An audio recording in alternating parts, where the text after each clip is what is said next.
ಕೋಮಲ್ ಚುನಾವಣೆಯನ್ನ ತುಂಬಾ ಪ್ರತಿಷ್ಠಿತೆಯಾಗಿ ತಗೊಂಡಿರ್ತಕ್ಕಂಥ ಉದ್ದೇಶ ಏನಂತಂದ್ರೆ ಕೋಮಲ್ ಚುನಾವಣೆ ಮಾಡ್ತಕ್ಕಂಥ ರೈತರಿಗೆ ಅನ್ಯಾಯ ಮಾಡಿ ಕೆಲವು MLA ಕ್ಯಾಂಡಿಡೇಟ್ ಆಗಿ ಇಡೀ ಕೋಲಾರ ಜಿಲ್ಲೆಯನ್ನು ಕಬಳಿಸಕ್ಕೆ ಹೊರಟಿದ್ದಾರೆ.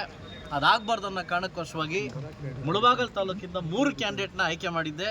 2 ಜೆಂಟು ಮತ್ತು 1 ಲೇಡಿ.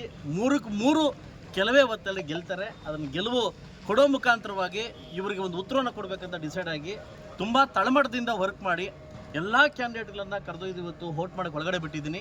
ಖಂಡಿತವಾಗ್ಲೂ ಆ ಕೋಲಾರಮ್ಮ ಇಂಥವ್ರಿಗೆ ಬುದ್ಧಿ ಕಲಿಸಿ ಇದು ಯಾರು ದಕ್ಕಬೇಕು ಅವ್ರಿಗೆ ದಕ್ಕಬೇಕಂತ ನಾನು ಕೇಳ್ಕೊತೀನಿ. ಆ್ಯಸ್ ಎ ಶಾಸಕರಾಗಿದ್ದೀವಿ, ಶಾಸಕರಾಗಿ ಮಾಡ್ತಕ್ಕಂಥ ಕೆಲಸ ತುಂಬ ಇದೆ.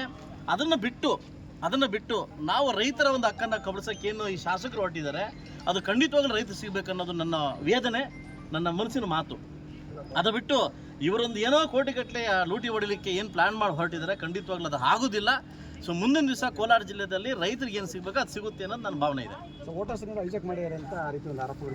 ಅದು ಹೈಜಾಕ್ ಮಾಡ್ತಕ್ಕಂಥ ವಂಶ ಅದು ಅಲ್ಲ. ಕೋಲಾರ ಜಿಲ್ಲೆ ಮುಳಬಾಗಲ್ ತಾಲೂಕದು ನನ್ನೆಲ್ಲ ರೆಸಾರ್ಟಲ್ಲಿ ಇಟ್ಕೊಂಡು ನಾನೇ ಎಲ್ಲರೂ ಬೆಳಗ್ಗೆಯಿಂದ ಎಲ್ಲರೂ ಮೀಟ್ ಮಾಡಿ 5 ಜನ ಆಯ್ಕೆ ಕಳಿಸ್ತಾ ಇದ್ದೆ. ಏಕೈಕ ವ್ಯಕ್ತಿ ಒಂದು ಕಡೆ 57 ಒಂದು ಕಡೆ 56 ಕ್ಯಾಂಡಿಡೇಟ್ ಇಟ್ಕೊಂಡಿದ್ದೆ. 5 ದಿನ ಇಷ್ಟೊತ್ತಾಯ್ತು ನಾನೆಲ್ಲೂ ಇಲ್ಲ, ಒಲಿವದಲ್ಲೇ ಇದ್ದೆ. ನಾನು ಬೆಳಗ್ಗಿಂದ ಒಲಿವದಲ್ಲಿದ್ದೆ. ಅದಕ್ಕೆ ನಾನು ಮಾಧ್ಯಮದವ್ರು ನೋಡ್ಬಿಟ್ಟು ನಾನೇ ಓಡ್ ಬಂದೆ ಕರ್ಕೊಂಡು, ಏನು ಹೇಳಿ ಕುಡ್ಕೊಂಡು ನಾನೇ ಓಡ್ ಬಂದೆ. ಈಗ ಆನಂದ್ ರೆಡ್ಡಿನ ನಮ್ಮ ಸಿ ಎಂ ನಮ್ಮ ಶ್ರೀನಿವಾಸ್ ತಾಯಿ ತೀರ್ಕೊಂಡಿದ್ರು ಹಾರ್ಟ್ ಅಟ್ಯಾಕ್ ಆಗಿ.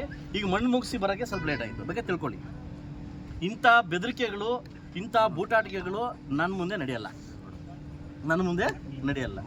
ನನಗೆ ಕೆಣಕಬಾರ್ದು, ನನ್ನ ಮುಂದೆ ನಡೆಯಲ್ಲ. ಈಗ ಕೆಡ್ಕೊಳ್ಳಿ. ಬಲ್ಲಾದಲ್ಲಿ ಅವ್ರ ತಾಯಿ ರಾತ್ರಿ ಹಾರ್ಟ್ ಅಟ್ಯಾಕ್ ಆಗಿ ತೀರ್ಕೊಂಡಿದ್ದಾರೆ. ಒಬ್ಬ ಕ್ಯಾಂಡಿಡೇಟ್ ಬರೋಕ್ಕೆ ಲೇಟ್ ಆಯಿತು. ನಾನೇ ಹೋಗಿ ಮಣ್ಣು ಮಾಡಿ ಕರ್ಕೊಂಬಂದೆ. ತಪ್ಪಾ? ಸೊ ಅದನ್ನು ಬಿಟ್ಟು ಹಿಂಗೆಲ್ಲ ಮಾತಾಡೋದು ತಪ್ಪಾಗುತ್ತೆ ಅದಲ್ವಾ? ಯಾಕಂದರೆ ಸೋಲಿನ ಭಯ ಕಾಣ್ತಾ ಇದೆ, ಅದಕ್ಕೆ ಹಿಂಗೆಲ್ಲ ಮಾತಾಡ್ತಾರೆ. ಅಲ್ಲ ಸರ್, ಪ್ರತಿ ಸಾರ ಅವ್ರದ್ದೇನು ಸರ್ ದಬ್ಬಾಳಿಕೆ.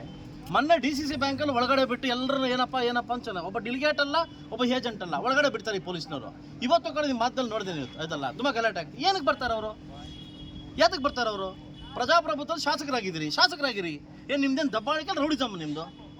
ಹಂಗೆಲ್ಲ ಮಾಡಬಾರ್ದು. ಹಂಗೆಲ್ಲ ಅಧಿಕಾರ ಇದೆ ಅಂತ ಅಂದ್ಬಿಟ್ಟು ಈ ಮಟ್ಟಕ್ಕೆ ದುರುಪಯೋಗ ಪಡಿಸ್ಕೊಳ್ಳೋದು ತಪ್ಪು. ಇದು ಪ್ರಜಾಪ್ರಭುತ್ವ ಕಗ್ಗೋಲೆ ಇದು, ಅದಲ್ವಾ? ನಾನು ಶಾಸಕನಾಗಿದ್ದು ನಾನು ಹೋದ್ನ ಒಳಗಡೆ, ಇಲ್ಲಿ ಪೊಲೀಸ್ ಹಾಕ್ಬಿಡ್ತಾರೆ. ಪೊಲೀಸ್ ಏನು ಏಜೆಂಟ್ ಆಗಿದ್ದಾರೆ? ಕಾಂಗ್ರೆಸ್ ಏಜೆಂಟ್ ಆಗಿದ್ದಾರೆ ಇವರು? ಪ್ರಜಾಪ್ರಭುತ್ವನ ಸಮಾಜನ ಕಾಪಾಡ್ತಕ್ಕಂಥ ನೈತಿಕ ಹಕ್ಕು ಅವ್ರಿಗಿದೆ, ಅದಲ್ವಾ?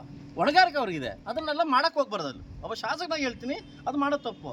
ಅವರೇನೋ ಒಂದು ಮರ್ಯಾದೆ ಕೊಡ್ತಾರೆ. ಆ ಮನೆ ದೊಡ್ಡ ಮನುಷ್ಯ ಮರ್ಯಾದೆ ಬೇಡವಾ? ಹೋಗ್ಬೇಕೋ ಬೇಡ ಅಂತ ಗೊತ್ತಾಗೋದು ಬೇಡವಾ?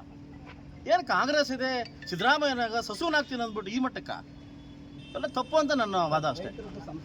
ಹೌದು ಸರ್. ನಾನು 1 ತಿಂಗಳಾಗಿದೆ ನಾನು ನಿದ್ದೆ ಮಾಡಿ. ಯಾಕಂದರೆ ರೈತರ ವಿಚಾರದಲ್ಲಿ ರೈತರಿಗೆ ಹೋಗ್ಬೇಕಂತ ಹಕ್ಕನ್ನು ಕಬಳಿಸ್ಲಿಕ್ಕೆ ಯಾವತ್ತರ ಶಾಸಕರು ಹೊರಟಿದ್ದಾರೆ. ಇದಕ್ಕೆ ಉತ್ತರ ಕೊಡ್ಬೇಕನ್ನೋದೇ 3 ಕ್ಯಾಂಡಿಡೇಟ್ ತೊಗೊಂಡಿದ್ದು ನಾನು. ಎಷ್ಟು? 3 ಕ್ಯಾಂಡಿಡೇಟ್ ಹಾಕಿದ್ದೀನಿ ನಾನು. 3 ಗೆಲ್ಲಬೇಕಂತ 25 ದಿವಸದಿಂದ ಪ್ಲಾನ್ ಮಾಡಿ ವರ್ಕ್ ಮಾಡಿದ್ದೀನಿ. ಖಂಡಿತವಾಗ್ಲೂ ರೈತರಿಗೆ ಸಿಕ್ಕುತ್ತೆ, ರೈತರಿಗೆ ಸಿಗಬೇಕು. ಅದರ ಹಕ್ಕು ರೈತರಿಗೆ ಸಿಗಬೇಕಂತ ನನ್ನ ವಾದ ಅಷ್ಟೇ. ಸರ್, ಮುಳಬಾಗಲಲ್ಲಿ ಯಾರು ವರ್ಸಸ್ ಯಾರು ಎಲೆಕ್ಷನ್ ನಡೆದಿದೆ ಅಂತ ನಿಮ್ಮ ಪ್ರಕಾರ? ಈಗ ಕೆಲವೇ ಹೊತ್ತಲ್ಲಿ ಡೆಲಿವರಿ ಆಗೋ ಟೈಮಲ್ಲಿ ಮಗು ಕೇಳ್ತಿಲ್ಲ ಗುರು. ಇಲ್ಲ ಸರ್, ಈಗ ಕ್ಯಾಂಡಿಡೇಟ್ಸ್ ಅನೌನ್ಸ್ ಮಾಡಿದ್ದೇ ಬೇರೆ, ಈಗ ಕ್ಯಾಂಡಿಡೇಟ್ಸ್ ಅಲ್ಲಿ ನಡೀತಾ ಇರೋದು ಬೇರೆ ಅಂತ ಮಾತುಗಳು. ಇಲ್ಲ, ಖಂಡಿತವಾಗ್ಲೂ ತ್ರಿಕೋನ ಸ್ಪರ್ಧೆಯಲ್ಲಿ ಕಾಡೇಪಲ್ ನಾಗರಾಜ್ ಅವರು ಫೈಟ್ ಮಾಡ್ತಾರೆ. ಅದಲ್ಲ 1-to-1 ಫೈಟಲ್ಲಿ ನಮ್ಮ ಶ್ಯಾಮೇಗೌಡರು ಗೆಲ್ತಾರೆ. ಲಕ್ಷ್ಮೀಪ್ರಿಯ ಅವರು ಲೇಡೀಸ್ ವಿಚಾರದಲ್ಲಿ ಆಲ್ರೆಡಿ ಗೆಲ್ತಾರೆ. ಅಷ್ಟು ಆಶೀರ್ವಾದ ಕೊಟ್ಟವರೇ ಗೆಲ್ತಾರೆ. ನನಗೆ ಗೊತ್ತಿಲ್ಲ ಸರ್, 35 ಡೆಲಿಗೇಟ್ಗಳು ಹೆಣ್ಮಕ್ಳು ಬಂದು ಬೆಳಗ್ಗೆ ಬಂದು ನನ್ನ ಮನೆಗೆ ಬಂದು ತಿಂಡಿ ಮಾಡ್ಕೊಂಡ್ಬಂದವ್ರೆ. ಆ ಹೆಣ್ಮಕ್ಳು ಆ ತಾಯಂದರು ನನ್ನ ಕೈ ಬಿಡಲ್ಲ ಅಂತ ಗ್ಯಾರಂಟಿ ನನಗೆ. ಇಲ್ಲ, ತ್ರಿಕೋನ ಸ್ಪರ್ಧೆ ನಡೆದಿಲ್ಲ ಅಂತ ಮಾತುಗಳು. ಇಲ್ಲ, ತ್ರಿಕೋನ ಸ್ಪರ್ಧೆ ನಡೆದಿದೆ. ಖಂಡಿತವಾಗಿ ನಡೆದಿದೆ. ಕೆಲವು ಹೊತ್ತಲ್ಲಿ ನೋಡ್ತೀನಿ.